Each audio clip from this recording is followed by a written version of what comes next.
रति द्वारा महादेव की स्तुति तथा काम को जीवित करने की प्रार्थना। पुलस्त्य कहते हैं, हे भीष्म, श्री हर जी के कोपानल युक्त ओंकार से भस्म काम को देखकर उसकी स्त्री रति वसंत के साथ विलाप करने लगी। जब बहुत रोदन किया तो बसंत ने बहुत समझाया। वह तब रति देव देव त्रिलोचन श्री शिव जी के शरण को गई। उसके पीछे पीछे भ्रंग शब्द करते हुए चले। वह अति सुगंधित आम्र के बौर की कली चली।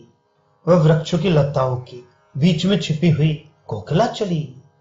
इन सबों को लौटाकर रति ने अपने बालों की जटा को लपेटकर टेढ़े अलकों से जूड़ा बांधा।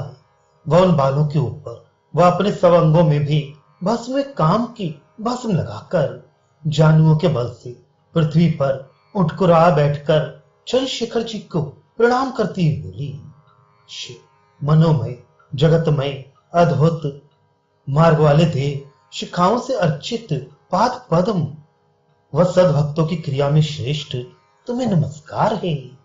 संसार रूप व भव सागर को उत्पन्न करने वाले, काम को ध्वस्त करने वाले, काम व माया को अपने आश्रय में किए हुए, अमल सृष्टि से भूषित अप्रमाण व गुणों के स्थान सिद्ध व पुरातन तुम्हें नमस्कार है।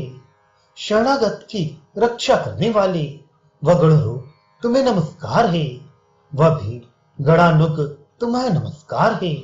नाना प्रकार के भुवनों के कर्ता, भक्तों को वांछित फल देने वाले, कर्मों की उत्पत्ति के स्थान व अनंत रूप सदैव तुम्हें नमस्कार है।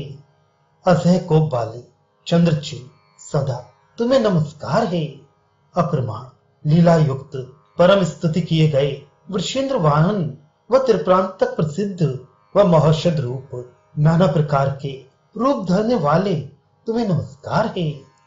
काल रूप व कला धारण करने वाले व काल की कलाओं को तिरस्कार करने वाले, चर आचार विचार श्रेष्ठ व किसी तरह से जीवों की सृष्टि का आश्रय न करने वाले तुम्हें नमस्कार है। चंद्रशेखर, मैं तुम्हारी शरण में प्राप्त हुई हूं। हे महेश, सो अपने प्रियतम की प्राप्ति के लिए ही आई हूं। इससे मुझको मेरा पति दीजिए, यश दीजिए। हे भगवान, मैं बिना पति के नहीं जी सकती।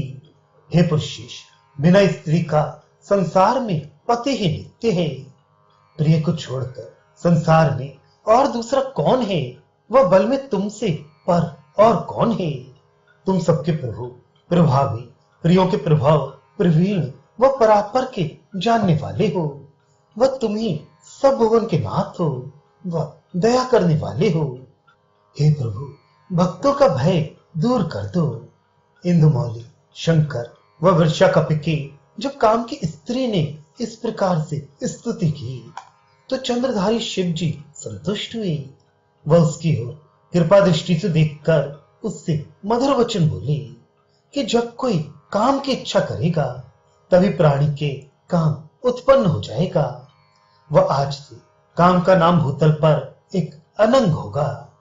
जब महादेव जी ने काम की प्रिया रति से ऐसा कहा तो वे श्री शिव जी के सिर झुकाकर प्रणाम करके वसंत सहित हिमालय के दूसरे उपवन को चली गई।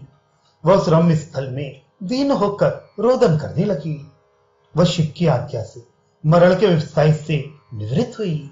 वह उसी समय नारद के कहने से हिमालय अच्छे प्रकार अपने मंदिर में आभूषण से संस्कार करके वह विवाह के मंगलों से भूषित करके कल वृक्ष के पुष्पों की माला पहनाकर उजले दिव्य रेशमी वस्त्र धारण करा के दो सखियों सहित अपनी कन्या को लेकर एक अच्छे विवाह के सुभग योग में प्रसन्न मन होकर शिव के समीप को चले।